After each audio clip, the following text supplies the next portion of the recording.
కృష్ణా జిల్లా బందర్లో మాజీ మంత్రి పేర్ని నాని ఇంటి దగ్గర పోలీసులు భారీ బందోబస్తు ఏర్పాటు చేశారు.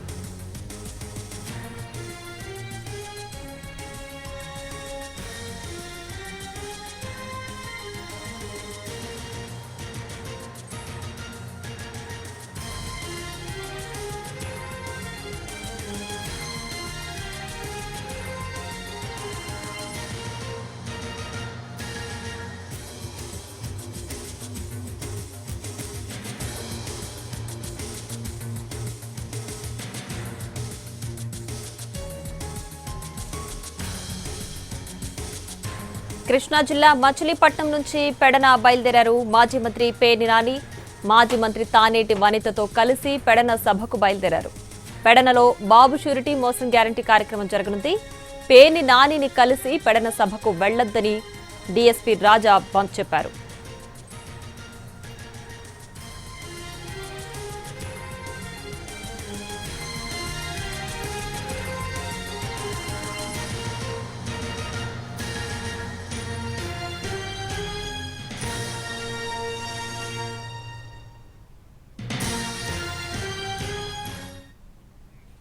కృష్ణా జిల్లా మచిలీపట్నం నుంచి పెడన బయలుదేరారు మాజీ మంత్రి పేర్ని నాని. మాజీ మంత్రి తానేటి వనితతో కలిసి పెడన సభకు బయలుదేరారు.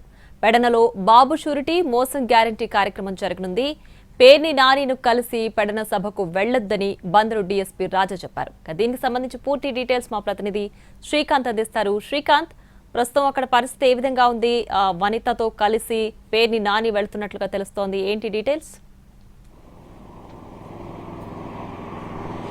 కృష్ణా జిల్లాలో పెడన నియోజకవర్గంలో ఇవాళ వైసీపీ శ్రేణుల ఆధ్వర్యంలో అయితే బాబు షూరిటీ మోసంకి సంబంధించి కార్యక్రమం అయితే నిర్వహిస్తా ఉన్నారు. ఈ కార్యక్రమంలో నిన్న ఎవరైతే జెడ్పీ చైర్పర్సన్గా ఉన్నారో ఉప్పాల హారిక, అదేవిధంగా ఆమె భర్త అక్కడ ఇన్ఛార్జిగా ఉన్నారు ఉప్పాల రాము, వాళ్ళ ఆధ్వర్యంలోని ఈ కార్యక్రమం జరుగుతున్న నేపథ్యంలో అక్కడికి మాజీ మంత్రి పేర్ని నాని అయితే కొద్దిసేపటి క్రితం ఆ కార్యక్రమంలో పాల్గొనడానికి అయితే మచిలీపట్నం నుంచి బయలుదేరారు. నిన్న గుడివాడలో జరిగినటువంటి ఘటన నేపథ్యంలో అటు టీడీపీ వైసీపీ శ్రేణుల మధ్య కొంత అలజడి వాతావరణం నెలకొంది. జెడ్పీ చైర్పర్సన్ ఎవరైతే ఉన్నారో ఉప్పాల హారిక కారు మీద దాడి కూడా జరిగిన నేపథ్యంలో దాని మీద కేసు కూడా నమోదు చేశారు.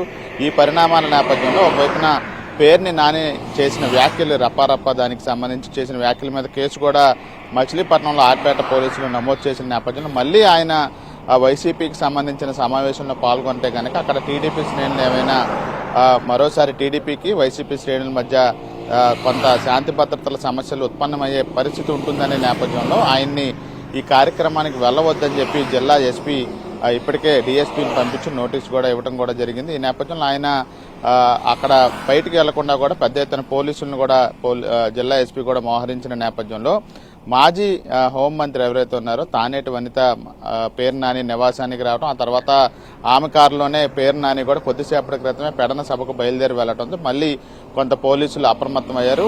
మరి కాసేపట్లో ఆయన పెడన ఎక్కడైతే సభ జరుగుతుందో అక్కడికి కూడా వెళ్లబోతా ఉన్నారు. అక్కడ ఎటువంటి శాంతి భద్రతల సమస్యలు లేకుండా ఉండటానికైతే అక్కడ ఏర్పాట్లు కూడా సిద్ధం చేసిన నేపథ్యంలో ఆయన్ని సభలోకి అనుమతిస్తారా లేకపోతే మళ్ళీ తిరిగి మచిలీపట్నం తీసుకువెళ్లిపోతారా పేర్ని నాని అనేది కొంత హైడ్రామా అయితే నడుస్తోంది. ఈ నేపథ్యంలో పూర్తి స్థాయిలో వైసీపీ శ్రేణులు కూడా పెడను కూడా చేరుకుంటున్న నేపథ్యంలో కొంతమంది మచిలీపట్నం నుంచి కూడా పేర్ని నాని అనుచరులు కూడా బయలుదేరుతున్న నేపథ్యంలో వాళ్ళందరినీ ఆపే ప్రయత్నం ఒకవైపున పోలీసులు చేస్తా ఉన్నారు. మరోవైపున పేర్ని నానిని కూడా తిరిగి మచిలీపట్నం తీసుకెళ్లే ప్రయత్నాలు జరుగుతున్నట్టుగా మనకు తెలుస్తా ఉంది. ప్రియా, శ్రీకాంత్, అయితే ప్రస్తుతం అక్కడ సెక్షన్ 30 అమల్లో ఉందని చెప్తున్నారు. మరి ఈ సమావేశానికి కానీ సభకు కానీ కావాల్సిన అనుమతులన్నీ ఉన్నట్లేనా?